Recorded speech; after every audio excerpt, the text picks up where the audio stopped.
J.M. Kariuki aliaga dunia tarehe 1 Machi mwaka wa 1975. Tarehe 2 Machi mwaka wa 1975, mabaki yake yalipatikana katika msitu wa Ngong na mchungaji wa mifugo. Mikono yake ilikuwa imekatwa, macho yake yalikuwa yameng'olewa, uso wake ulikuwa umechomwa kwa acid na mwili wake uliwekwa juu ya kiwavi cha mbu.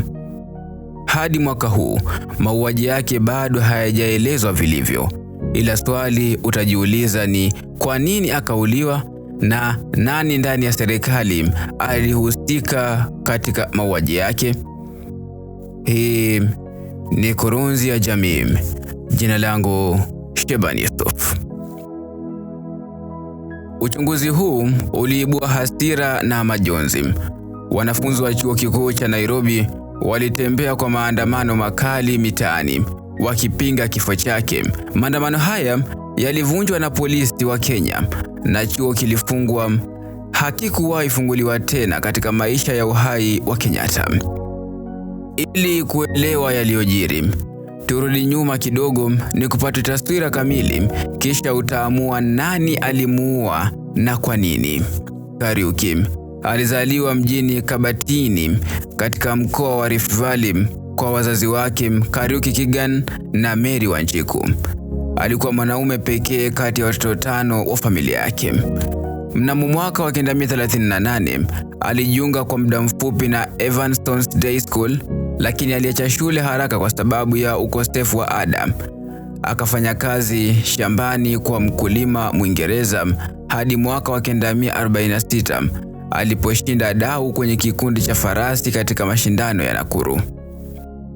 Kwa pesa alizoshinda, alijisajili tena shule ya msingi, na baada ya kujiunga na shule kadhaa, hatimaye alimaliza elimu ya msingi mwaka wa 1950.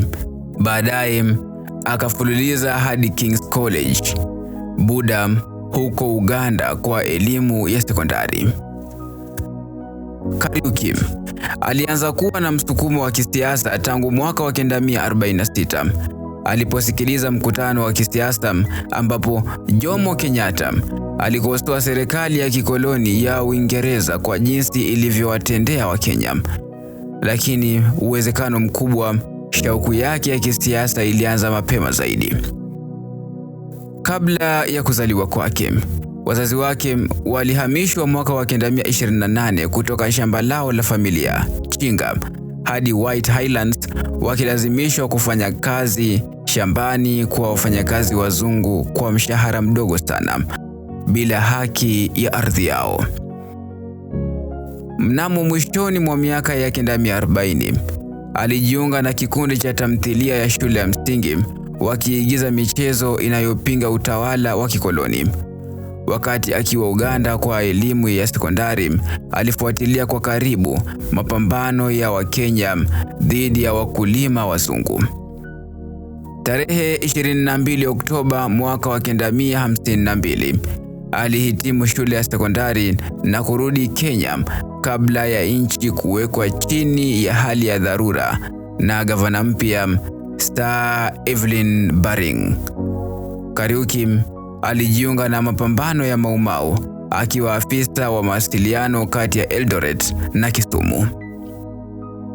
Aidha, alisaidia pia kusambaza pesa, viatu na makazi kwa wanamapambano wa Mau Mau, jambo lililopelekea kufungwa hoteli yake ambayo ilitumika kama kambi ya siri ya kisiasa. Baada ya kushikwa, alihifadhiwa katika kambi mbalimbali, ikiwa ni pamoja na Co-op na Lang'ata kutoka mwaka wa 1953 hadi alipoachiliwa huru mwaka wa 1960.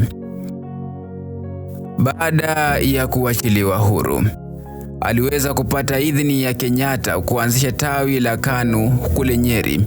Hii ilikuwa kama fidia ya Kenyatta kumuona alivyoteseka gerezani. Kenya ilipopata uhuru, Kariuki alifanya kazi kama katibu binafsi wa Kenyatta kati ya mwaka wa 1963 hadi mwaka wa 1969. Lakini mwishoni mwa miaka ya 1960 na mapema miaka ya 1970, uhusiano wa Kariuki na Kenyatta ulizidi kuwa mgumu sana. Kariuki alionekana wazi zaidi kukosoa sera za serikali, ufisadi, ukosefu wa usawa na uharibifu wa uhusiano wa Kenya na nchi nyingine za East African Community kama vile Uganda, tulioshughulikia kwa makala yetu iliyopita. Hata kuhusu ardhi, wakati serikali ya Kenyatta ilipopewa pesa kutoka Uingereza kununua ardhi kutoka kwa wakulima wa kigeni, ardhi hiyo haikuwasilishwa kwa Wakenya waliokalia hapo awali. Badala yake iligawanywa kwa familia na marafiki wa Kenyatta au kama hongo ya kisiasa. Mnamo mwaka wa 1974 alichaguliwa kuwa mbunge wa jimbo la Nyandarua Kaskazini na akateuliwa kuwa waziri msaidizi katika serikali ya Kenyatta kati ya mwaka 1974 na mwaka wa 1975. Hii ilitokea licha ya serikali kufanya kila juhudi kuzuia kuchaguliwa kwake tena, kwa sababu umaarufu wake miongoni mwa Wakenya wa kawaida ulikuwa hatari kwa umaarufu wa Kenyatta mwenyewe.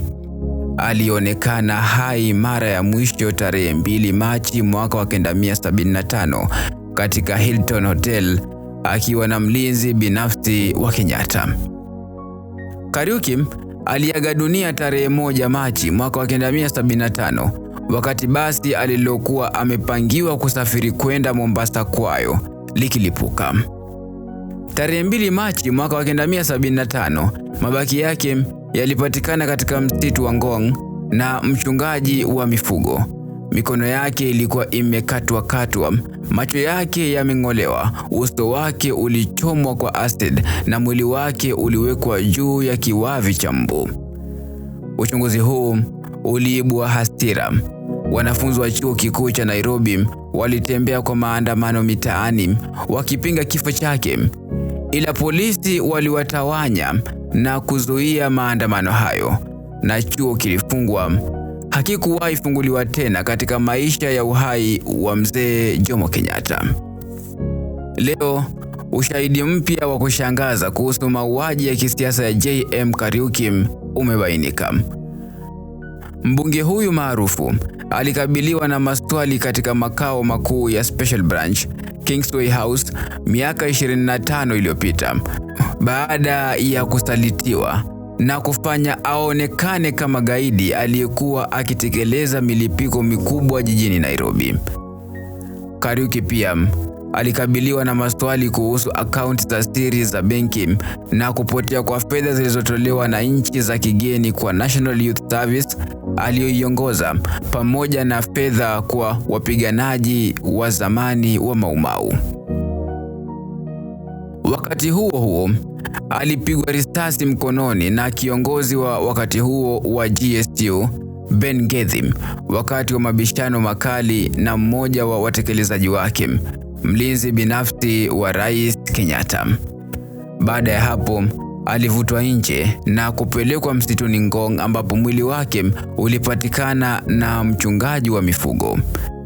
Tumebaini kuwa JM alitishiwa na mwanawe Rais Kenyatta, Bwana Peter Muigai, miezi miwili kabla ya mauaji yake. Je, nani alifetua risasi zilizomua Josiah Mwangi Kariuki? Ushahidi mpya unaonyesha kuwa risasi ya kwanza ilifetuliwa na kamanda wa GSU, Ben Gedhim, katika jengo la Nairobi. Lakini hiyo risasi haikuwa ya kumuua na wala haikumuua. Risasi ya hatari ilifetuliwa tu baada ya mbunge jasiri wa Nyandarua Kaskazini kupelekwa nyuma ya milima ya Ngong na watu walioteuliwa na mlinzi binafsi wa Kenyatta, kamishna mkuu wa polisi Arthur Wanyoike Tungu. Mapema mwaka wa 1975, mtu aliamua kwamba Josiah Mwangi Kariuki, maarufu kama JM, lazima auawe, lazima aondolewe katika siasa za Kenya. Rais Jomo Kenyatta wakati huo alikuwa mzee na mgonjwa. JM aliaminika kuwa na maono ya urais. Zaidi ya hayo, JM alikuwa na mtindo wa kuvutia na aliwapendeza watu wengi sana katika hadhara. Hali hii ilimpa maadui wakali ndani ya ikulu ya Kenyatta. Mbunge jasiri wa Nyandarua Kaskazini si tu kwamba alikuwa mwepesi sana kwa misaada, bali hotuba zake zilikuwa za kishujaa na zinazopendeza wananchi. Alijulikana kutoa kiasi cha 80,000 kwa ajili ya miradi ya umma, wakati mchango mkubwa zaidi wa rais ulikuwa 3,000 tu kwa chuo cha kilimo cha Jomo Kenyatta kule Juja. Lakini mashambulizi yake yaliyokuwa dhidi ya mfumo wa serikali hayakumsaidia. Mnamo maadhimisho ya mwaka wa 10 ya uhuru wa Kenya, mwaka wa 1973, Mzee Jomo Kenyatta alifurahia kupongeza mafanikio ya nchi. Lakini JM alisema mahala pengine, kwa kunukuu, Kenya imekuwa nchi ya milionea wa 10 na maskini milioni 10. Hili likazaa kizaza. Onyo la kwanza la hatari kwa JM lilitokea wiki chache kabla ya Krismasi ya mwaka wa 1974. Alikuwa akicheza darts akiwa na kinywaji huko Stag's Head Hotel, Nakuru, akiwa na rafiki yake wa muda mrefu na mbunge wa Nakuru Town, Mark Mwithaga. Hapo walipoingia waziri msaidizi wa mambo ya nje Peter Muigai Kenyatta na meya wa Nakuru Mburu Gichua walitembea hadi kwenye meza yao, na mmoja wao akamwambia JM, kwa kunukuu, umeleta shida hapa kutoka Nyandarua? Angalia, hapa ni Nakuru na tunaweza kukumaliza wakati wowote. Mwithaga alikumbuka haya yote makubwa. Kwa kunukuu, alisema hivi: Muigai na Gichua hawakutuhitaji hata kusema hello. Waliendeleza kwa kumweleza JM na kisha wakaondoka. Tulishangazwa sana. Ifahamike, Muigai, mwana wa kiume wa kwanza wa Rais Kenyatta, alikuwa mwenye nguvu katika uga wa kisiasa wa Kiambu wakati huo. Ikiwa JM aliona tukio la Stag's Head kama jambo la kawaida, alikuwa amekosea sana. Mnamo Januari mwaka wa 1975, waziri msaidizi aliye na uhusiano mkubwa alimwalika JM chakula cha mchana huko Norfolk Hotel ili kujadili jambo linalotia wasiwasi. Katika mkutano huo, waziri huyo alizungumzia mkutano wa siri wa kundi lenye ushawishi wa kisiasa lililopanga kuchukua uhai wa JM. Wenye njama, alisema waziri huyo, walitaka kumshawishi Rais Kenyatta kuwa JM alikuwa akipanga mapinduzi ya raia dhidi ya serikali yake. Walimuonyesha mzee vipande vya hotuba za JM, na ingawa Kenyatta hakuthibitisha mpango huo, walihisi kwamba walichafua akili ya rais. Rafiki mmoja alimuonya JM lazima apate kukutana na rais na kumweleza upande wake wa mtazamo. Lakini kizuizi kimoja kilikuwa kikweli. Wenye nguvu waliokuwa wakiunga mkono njama dhidi ya JM pia walikuwa walinzi wa milango ya ikulu ya Kenyatta. Mke wa mwisho wa JM, Terry Wanjiru, alikumbuka jaribio la JM la kuonana na rais katika miaka yake ya mwisho bila mafanikio. Fursa iliyotokea kwenye harusi ya mwendesha mashtaka mkuu Charles Njonjo Novemba tarehe 18 mwaka wa 1972. Kupitia wingi wa wageni wa heshima, JM alikaribia mzee na kumshika mkono kwa joto. Kenyatta alijibu kwa furaha, kwa kunukuu, akamwambia, umepotea sana JM, siku hizi haujitokezi kuniambia hello. JM alimjibu, mzee, daima nimekuwa nataka kuja kukuona, lakini watu wako wamekuwa wakinizuia.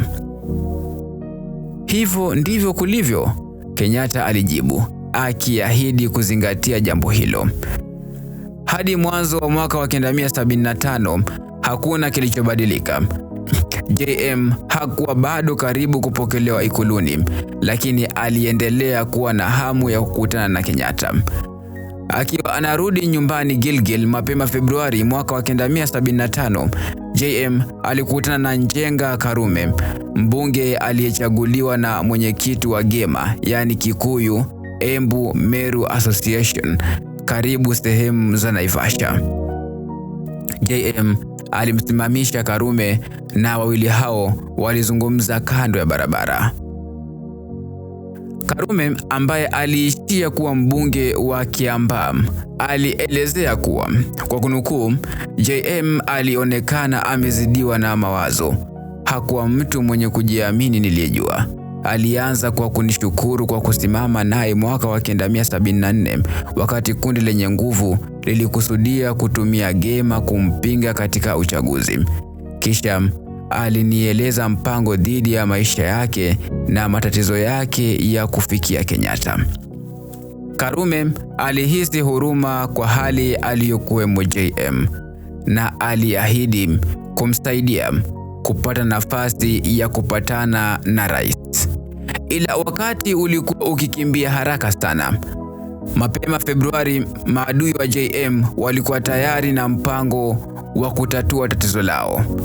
Walikusudia kuunda mlolongo wa matukio yatakayomfanya JM aonekane mbaya kwa umma na kwa wakati mmoja kumshawishi Rais Kenyatta kuwa JM alikuwa tatizo ambalo lazima lifutwe. Harakati ya kisiasa Maskini Liberation Organization ilianzishwa kama sehemu ya kampeni ya propaganda hiyo. Kwa kuwa JM alijitambulisha kama sauti ya maskini, basi umma ungepata kushawishiwa kirahisi kuhusu vitendo vya vurugu vya harakati hiyo naye JM binafsi. Vipeperushi vilivyotolewa na harakati hiyo vilichapishwa na kusambazwa miji mbalimbali.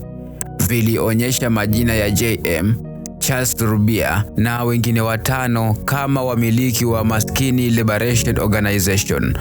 Wote walikuwa watu wa nje wa kundi ndogo lililozunguka Kenyatta. Ghafla, mlolongo wa vitisho vya mabomu ulisambaa Nairobi. Simu za siri zilipigwa kwa polisi na magazeti zikidai kwamba bomu linakaribia kulipuka. Wiki ya pili ya Februari, bomu lililipuka eneo la Starlight Discotheque karibu na kituo cha jiji kuu la Nairobi. Hakukuwa na vifo, lakini ujumbe ulikuwa wazi. Sio dalili zote za mabomu ni uongo. Baadaye kuna mtu alipiga simu katika kituo cha polisi cha Central akidai Maskini Liberation Movement walikuwa nyuma ya mlipuko huo, na kulikuwa na bomu lingine katika ofisi ya utalii karibu na Hilton Hotel. Bomu lingine lililipuka masaa mawili baadaye. Bungeni wiki hiyo, mbunge wa Embu Mashariki Njagi Mbarire aliuliza makamu wa rais na waziri wa mambo ya nje Daniel Arap Moi kuthibitisha au kukataa kuwepo kwa Maskini Liberation Movement. Moi hakujibu, akieleza kuwa uchunguzi ulikuwa bado unaendelea. Mbunge wa Kamkunji Maina Wanjigi alipendekeza kuwa makamu wa rais hakuwa na msimamo wazi kwa sababu Maskini Liberation Organization ilikuwa kiumbe cha maafisa wa serikali wenye njama. Walikuwa wanashikilia subira yao. Walikutana kwa siri eneo la Midland Hotel Nakuru Jumatano Februari tarehe 26 mwaka wa 1975 na tena Ikulu Nakuru siku iliyofuata. Shida ya JM iliamuliwa lazima itatuliwe wikendi hiyo. Mzee Kenyatta alikuwa amesafiri kuelekea Gatundu wakati mikutano ya Nakuru ilipofanyika. Baadaye ushahidi uligundua kuwa mlinzi mkuu wa Kenyatta, Wanyoike Nthugu, alihudhuria mkutano wa Midland Hotel na kupanga mazungumzo ya baadaye ambayo ingefanyika kwenye ikulu. Hali ya JM kwa upande mwingine ilikuwa ya wasiwasi. Daktari wake alimshauri apumzike kwa siku chache kutokana na msongo wa mawazo. Rafiki yake Elizabeth Koinange alipendekeza kuwa wote wawili waabiri basi la OTC kwenda Mombasa Ijumaa Februari tarehe 28. Lakini katika dakika za mwisho, rafiki mwingine Isaac Macharia alimshawishi mbunge asiende pwani. Alikuwa na bahati, bomu lililipuka katika basi alilofaa kuabiri. Iliua watu 27 na kujeruhi watu 100 wengine. Mkutano wa wenye njama uliofanyika Februari tarehe 27 Ikulu Nakuru uliamua kwamba JM awekwe chini ya uangalizi wa masaa 24 hadi kazi ikamilike. Rafiki mmoja ambaye aliazima gari la JM alishuhudia kufuatwa na polisi maarufu Patrick Cho katika Volvo nyeupe. Aliripoti tukio hilo, lakini JM alikuwa na mambo makubwa ya kufikiria wakati huo. Siku iliyofuata, kamanda wa GSU Ben Ngethi, ambaye alikuwa rafiki wa karibu wa JM, alimpigia simu kumtahadharisha juu ya mpango wa kumhusisha na mlipuko wa jiji na kumfungia gerezani bila kesi yoyote. Ngethi alimshinikiza kukutana na maafisa wa usalama wa taifa na kueleza kutokuwa na ushirika na hatia wake dhidi ya mlipuko yanayoendelea. Ila JM alipinga hatua hiyo akisema atasubiri hadi atakapofunguliwa shtaka ndipo ajitetee. Masaa mawili baadaye, Ngethi alimpigia tena simu. Alimueleza JM kwamba kujitetea kutokuwa na hatia kungekuwa bora zaidi ikiwa angekutana kisiri na timu ya usalama. Ngethi aliahidi kuwa atahakikisha usalama wa JM katika mikutano hiyo. Hatimaye JM alikubali shinikizo la GSU. Walikutana International Casino siku iliyofuata. Mkutano uliwekwa kuwa Jumapili, Machi tarehe 2. Siku hiyo ya Jumapili asubuhi, Ngethi alitembelea JM nyumbani kwake. Sura lilikuwa la kawaida kwa mtu wa nje, lakini Ngethi alisisitiza kuwa alitaka kumzawidi simu. Uchunguzi sasa unaonyesha kuwa Ngethi alimletea JM bunduki ambaye alimahidi angekaa nayo ili kuhakikisha usalama wake wakati wa mkutano wa kamati ya usalama. Mashahidi walisema kuwa ziara ya Ngethi ilikuwa ya siri sana, kiasi kwamba alivunja mlango wa chumba cha kulala cha JM badala ya kusubiri mwenyeji wake amfungulie. Mchana huo JM alienda Ngong Race Course ambapo yeye na Ngethi walikuwa na mazungumzo mafupi. Baadaye usiku alitembelea Hilton Hotel. Ngethi alikataa baadaye mbele ya kamati ya uchunguzi ya bunge kwamba wawili hao walikutana, lakini mashahidi walisema walimuona akiwa na reservist Patrick Cho. Mashahidi walisimulia kuwa mambo kadhaa yalitokea Hilton wakati JM alikuwa nje. Karibu saa 11 jioni, Patrick Cho na Bwana Yang, pia reservist wa polisi, walitafuta wavuti wa parking waliokuwa nje ya hoteli. Madereva wa teksi pia waliambiwa kuondoka sehemu hiyo.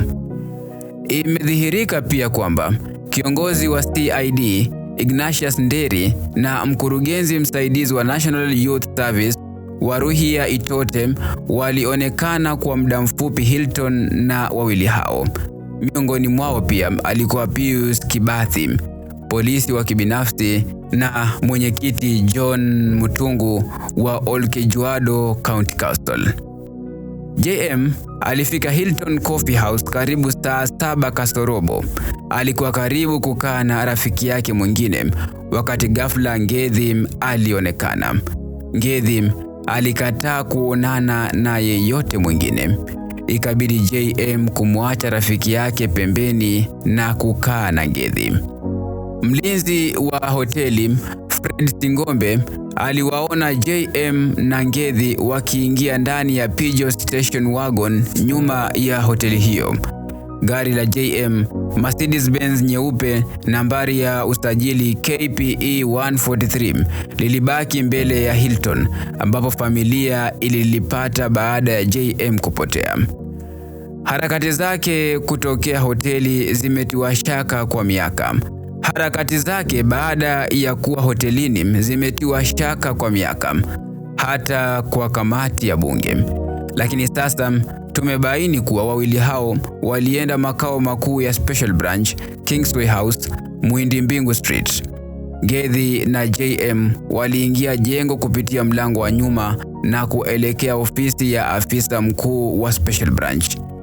Chumbani humo walikuwa afisa mkuu mwenyewe, mlinzi mkuu wa Kenyatta Wanyoike Nthugu, Itote wa NYS, mkurugenzi wa CID Nderu na reservist Patrick Shaw. JM alijawa wasiwasi kuona Nthugu katika mkutano. Wawili hao hawakuwahi kuwa na muda wa kuzungumza tangu JM alipokuwa katibu binafsi wa Kenyatta mwanzoni mwa mwaka wa 1960. Alijua pia kuhusu nyanja za Nthugu katika mikutano ya Nakuru iliyoandaa njama dhidi yake.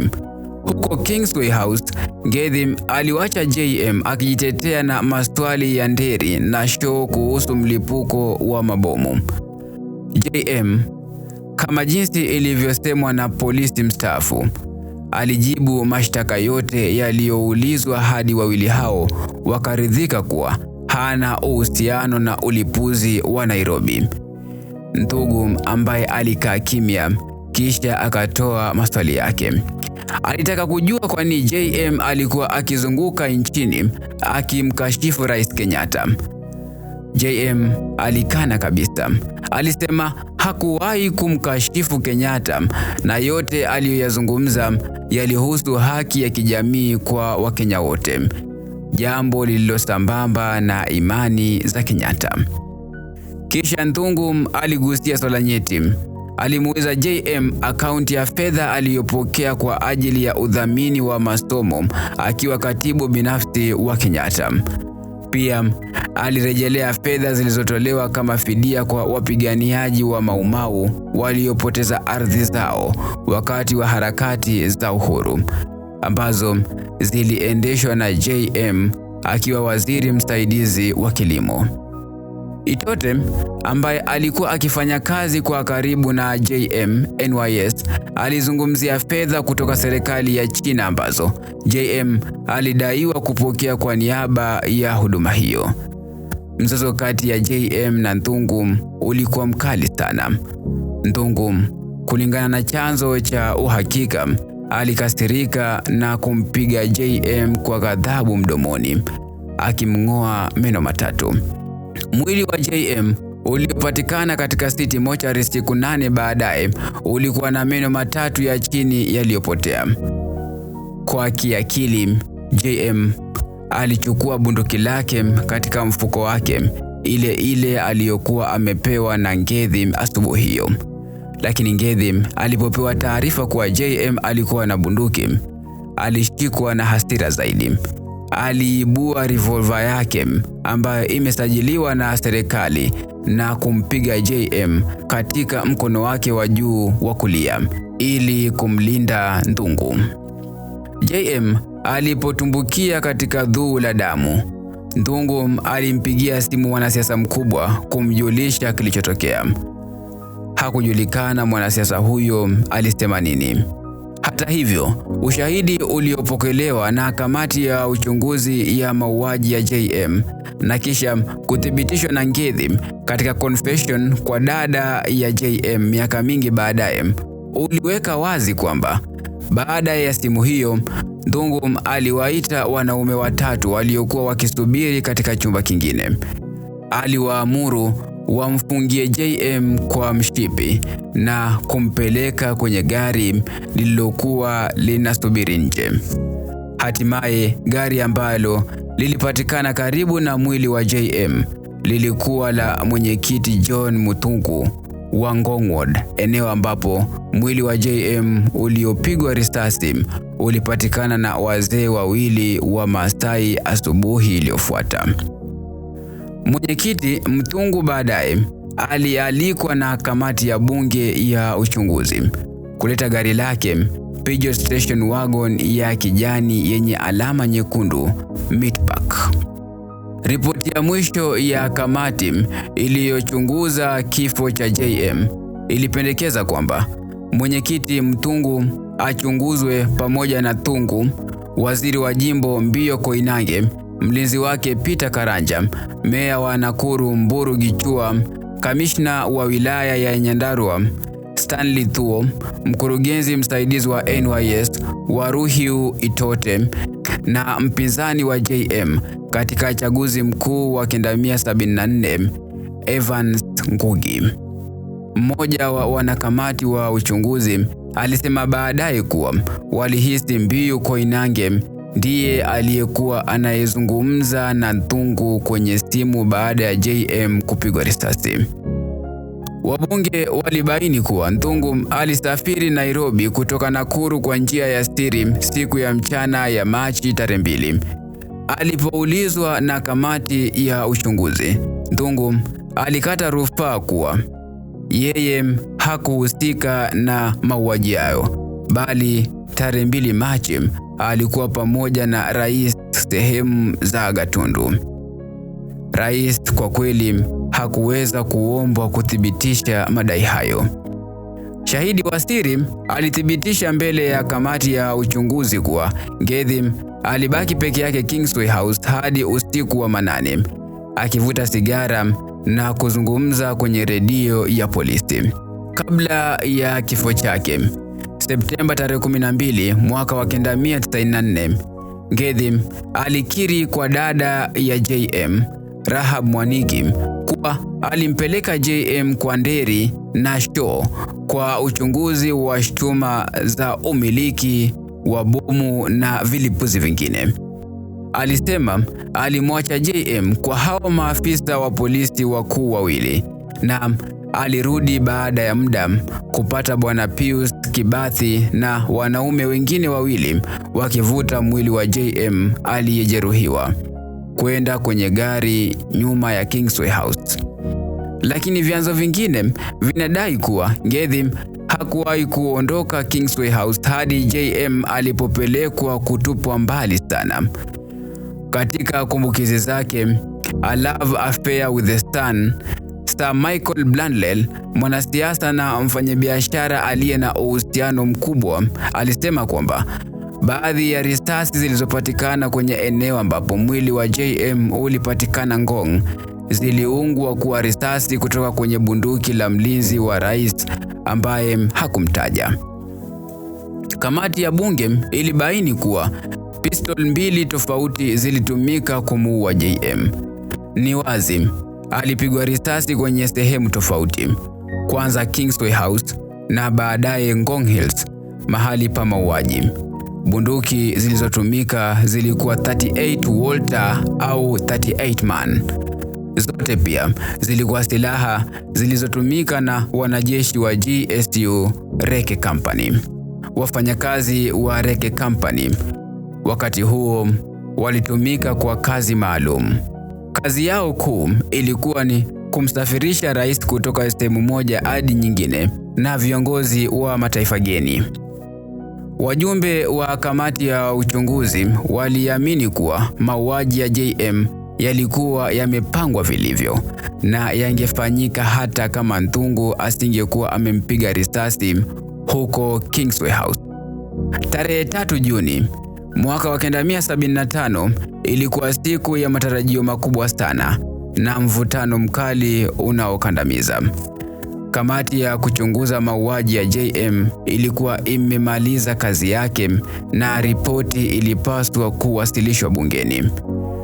Mwenyekiti wa kamati ya bunge, Bwana Elijah Mwangale, alikuwa katika mkutano wa wanakamati wake 13 katika chumba namba 7, ghorofa ya kwanza ya majengo ya bunge. Walikuwa wakipitia undani wa ripoti yenye ukurasa 38. Ghafla taarifa ilikuja kutoka ofisi ya clerk ikisema kamati hiyo inahitajika State House Nairobi. Nakala 3 za ripoti hiyo zilikuwa tayari.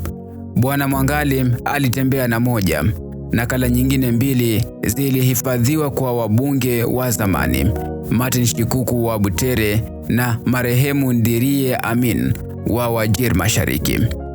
Maagizo yao yalikuwa rahisi: hawapaswi kuondoka bungeni hadi kikao cha mchana kitakapomalizika. Wakati huo huo, Bwana Mwangale alienda State House na baadhi ya wanakamati wake, wakiwemo wabunge wa zamani Charles Rubia wa Starehe na Burudi na Bwera wa Lurambi North. Wabunge waliokuwa na nakala nyingine waliwekewa ulinzi wa wabunge wenzao. Dirisha zote za chumba namba 7 zilifungwa kutoka ndani na funguo zikachukuliwa kutoka kwa Sergeant at Arms na kuwekwa kwa hifadhi ya wabunge wawili. Je, tahadhari zote hizi zilihitajika kweli? Shaka ilikuwa juu sana. Jaribio lolote la kuhujumu juhudi za kuwasilisha ripoti halikuzuiliwa.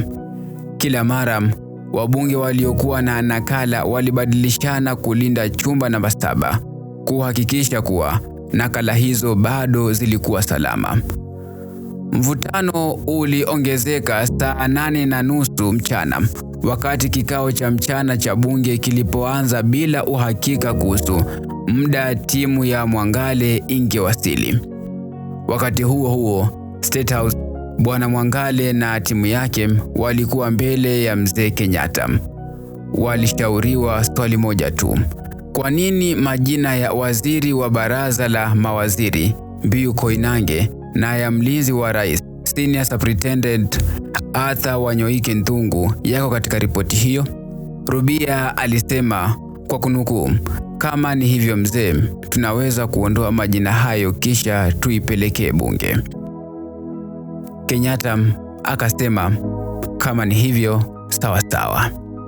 Mzee Kenyatta alimpa Bwana Mwangale kalamu ya kijani.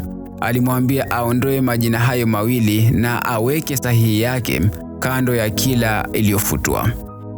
Hapo bungeni, Bwana Shikuku na Bwana Ndhirie walichukua nakala zao wakiwa wamezishikilia chini ya mikono yao. Bila tahadhari, Bwana Mwangale na timu yake waliingia bungeni, wakileta pumziko la raha, miguu zikigongwa ndani ya bunge na shangwe kubwa sana. Mwisho wa siku, Bwana Mwangale aliwasilisha ripoti bila majina mawili. Kuelewa uchungu uliokuwepo kati ya JM Kariuki na mlinzi wa Rais Kenyatta Arthur Wanyoike Ntungu ni sehemu ya kufafanua motisha ya mauaji ambayo karibu yaliangamiza serikali ya mzee. Wanyoike alikuwa miongoni mwa maafisa wa usalama wa juu waliokusanyika kuchunguza mbunge wa Nyandarua Kaskazini JM Kariuki katika makao makuu ya Special Branch Kingsway House Jumapili tarehe 2 Machi mwaka wa 1975. Siku JM alipozuiliwa kinyume na masharti ya hatima yake na baadaye kupatikana ameuawa. Yeye ndiye aliyemvuta JM kwenye mjadala mkali juu ya fedha za kigeni zilipopotea. Mazungumzo hayo yalisababisha Ben Ngethi, kamanda wa GSU, kumpiga risasi MP JM Kariuki kwenye mkono wake. Lakini ni nini kiliunganisha watu tofauti katika ikulu ya Kenyatta dhidi ya Josiah Mwangi Kariuki? Ni tabia gani ya JM iliyowaleta kwa hasira kali dhidi ya mtu ambaye kama wao alikuwa mfungwa wa Mau Mau na shujaa wa harakati za ukombozi?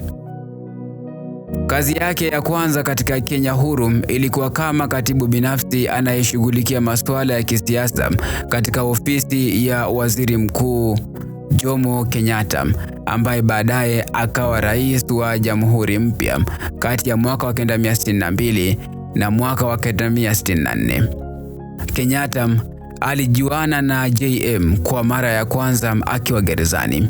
Shujaa mdogo wa uhuru aliyekuwa amefungwa kati ya mwaka wa 1953 na mwaka wa 1960, alijulikana kama msemaji wa waathirika wa ukoloni hata akiwa gerezani. Akiwa ameachiliwa huru katika mwaka wa 1960, JM alimtembelea Kenyatta ambaye bado alikuwa gerezani Maralal. Wanaume hawa walielewana mara moja. JM baadaye aliondoka nchini kwenda chuo kikuu cha Oxford na kurudi kuwa katibu binafsi wa Kenyatta. Mzee Kenyatta alimwamini JM kiasi kwamba kazi zote nyeti kama kupata mafunzo ya usalama kwa maafisa wake wa ulinzi zilitolewa kwake. Kenyatta pia alimtumia JM kwa siri kufanya mazungumzo ya fidia kwa waathiriwa wa vita vya ukombozi vya Mau Mau. Nthugu alikuwa na sababu mbili za kumchukia JM maishani pote. Moja ya kibinafsi na moja ya kijamii. Usalama wa Kenyatta wakati JM alipoanza kuwa katibu wake binafsi ulikuwa ukithibitiwa na wanaume kama Nthugu waliotoka kijiji cha Gatundu cha Rais. Wengi wao walikuwa vijana wa chama cha KAU, mlolongo wa KANU, kabla ya kufungwa kwa Kenyatta mwaka wa 1952. JM alipinga vikali uchaguzi wa walinzi binafsi wa Kenyatta ambao hakuna kati yao aliye na mafunzo rasmi ya polisi au elimu ya kawaida.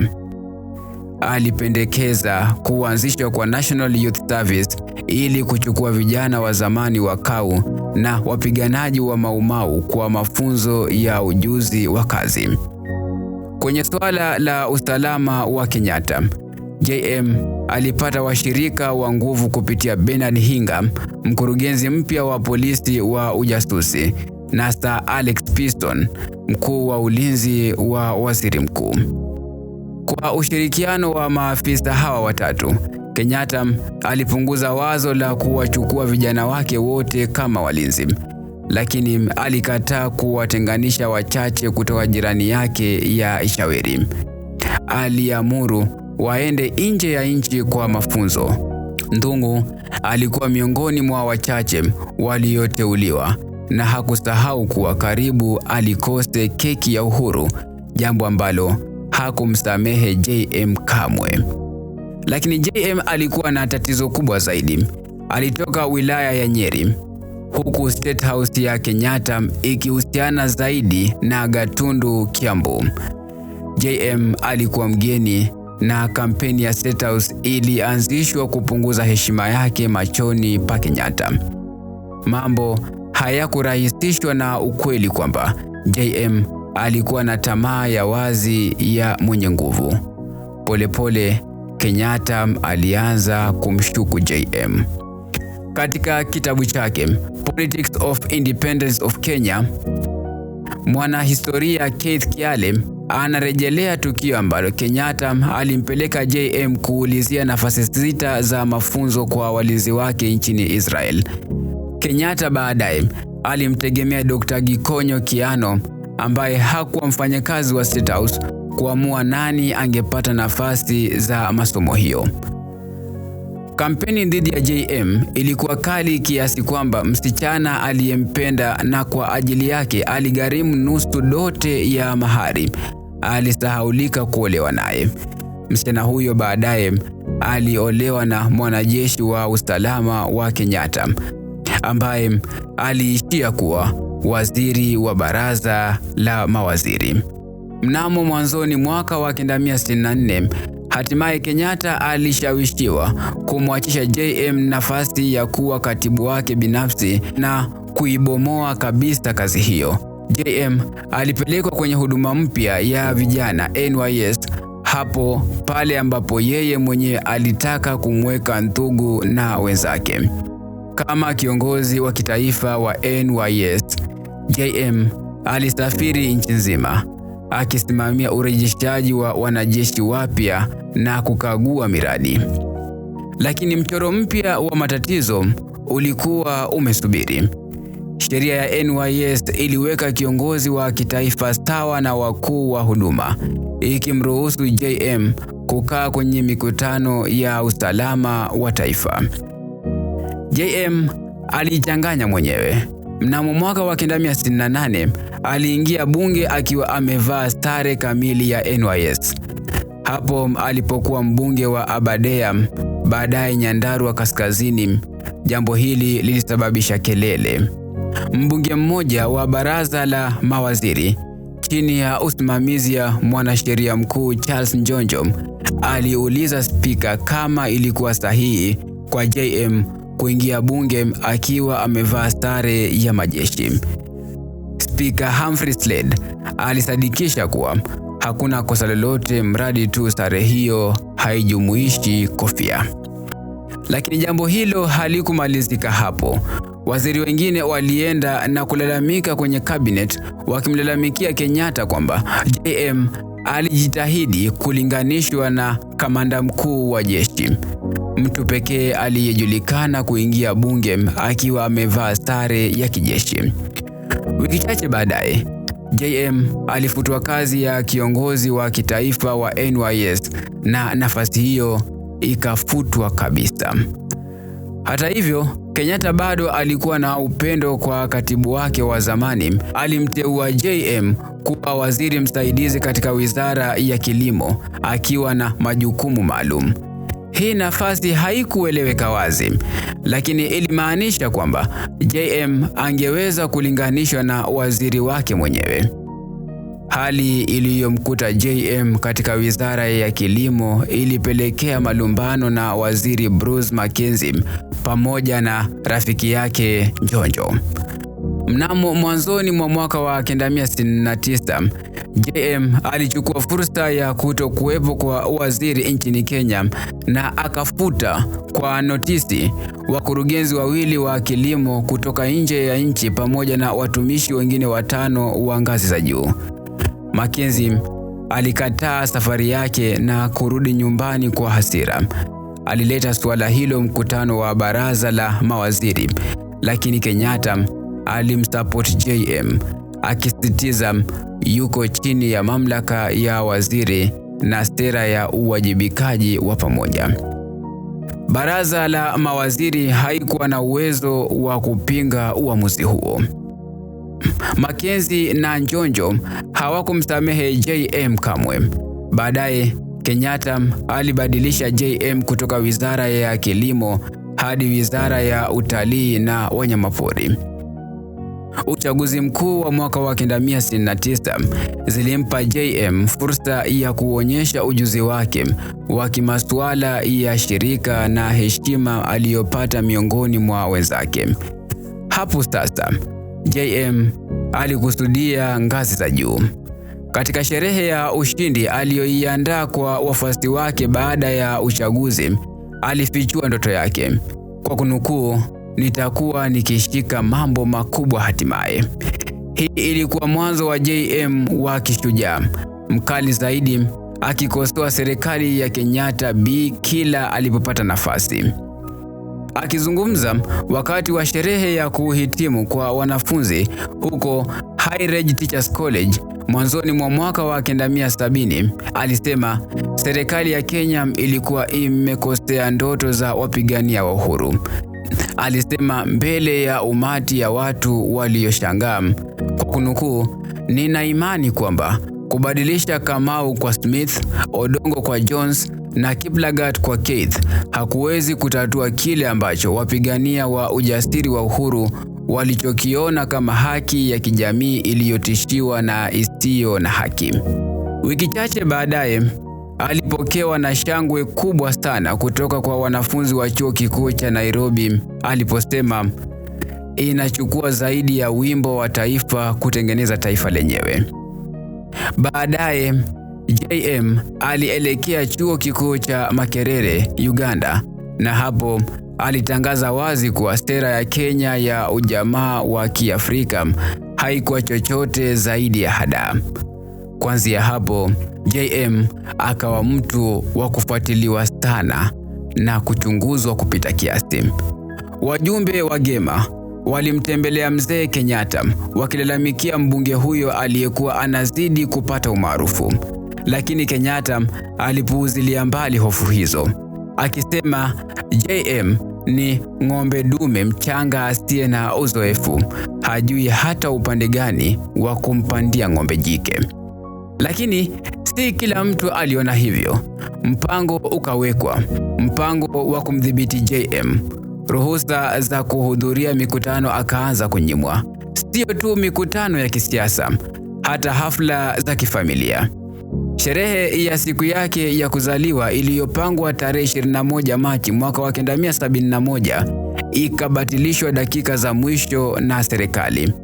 Na Januari tarehe 1 mwaka wa 1972 Mkutano mkubwa aliouandaa uliohusisha mawaziri na wabunge ukabatilishwa tena bila maelezo.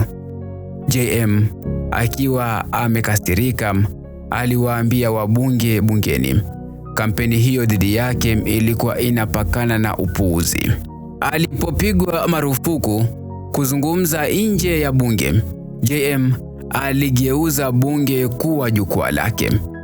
Aliyekuwa naibu spika Dr. Munyua Waiyaki katika kumbukizi zake anasema kwamba, kwa kunukuu, JM angenipigia simu kuniomba nisikose bunge. Angeniambia ninakuja na bomu. Alipenda sana siku nilipokuwa kwenye kiti cha spika kwa sababu alijua sitamnyima nafasi ya kusema anachotaka. Mkakati wake mwingine ulikuwa ukarimu mkubwa kwa miradi ya maendeleo, lakini ukarimu huo ukazua mashaka. Wengine wakaanza kunong'ona, lazima anafadhiliwa na mataifa ya nje wanaomtaka awe rais wa baadaye. JM akajibu kwa utulivu, sio kiasi cha pesa alichokuwa nacho kinachojali, ni ukubwa wa moyo wake. Lakini mashaka yaliendelea kukua. Kwa wakati huo, biashara zake zilizojulikana zilikuwa chache. Hisa katika Rift Valley Trading Agency pamoja na makamu wa rais Daniel Arap Moi na shemeji yake Eric Bomet. Kampuni ya utalii na mfanyabiashara wa Kiyahudi Anes Kahane, kampuni ya madini pamoja na shemeji yake Harun Muturi na migahawa miwili jijini Nairobi. Wengi wakauliza, je, biashara hizi zinaweza kweli kugharamia farasi wake wa mbio na maisha yake ya anasa? Ikazushwa kuwa pia Wachina walikuwa nyuma ya utajiri wake. Lakini mjane wake Terry anakanusha vikali. Anadai kuwa katika maisha yao yote pamoja, JM hakuwahi kuwa na akaunti ya siri nje ya nchi, na kama ingekuwapo, serikali ilikuwa na uwezo wa kuigundua. Katika uchaguzi mkuu wa mwaka wa 1974, maadui wa JM wakaamua kushambulia moja kwa moja. Mikutano yake yote ya kampeni isipokuwa moja zikafutiliwa mbali. Wakati huo huo, meya wa Nakuru Mburu Gichua akapiga kambi Nyandarua Kaskazini akiwa na maagizo ya kuhakikisha JM harudi bungeni. Lakini kwa mshtuko wa wapinzani wake wote, JM alishinda kwa kura mara 3 zaidi ya kura zote za wapinzani wake kwa pamoja. Wakati wa kuapishwa kwa bunge jipya Novemba mwaka wa 1974, wabunge waliinuka kwa makofi ya kusimama wakimshangilia JM. Makofi hayo yalikaribia hata yale ya Rais Kenyatta aliyekuwa ndani ya ukumbi huo. Hapo ndipo mikutano ya siri ikaanza, Nakuru na Nairobi. Hotuba zake zikarekodiwa, zikachezwa mbele ya Kenyatta, lakini mzee hakushtuka. Alisema tu, muonyeni abadilishe mienendo yake. Lakini kulikuwa na wengine ambao hawakutaka onyo tu. Kulingana na mbunge wa Nakuru mjini Mark Mwithaga, kikundi cha State House kilichotaka JM aondolewe kilikuwa na ndoto moja kubwa: kudhibiti urais baada ya Kenyatta. Na kwao JM alikuwa kikwazo kikubwa sana.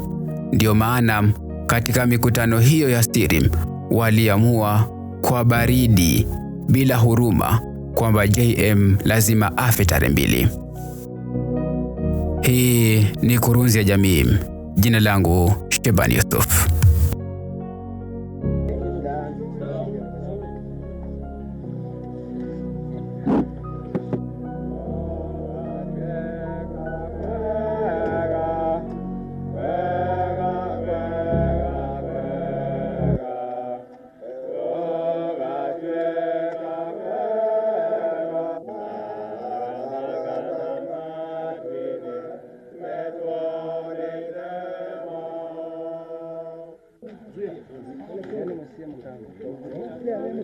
Watu wakae kimya.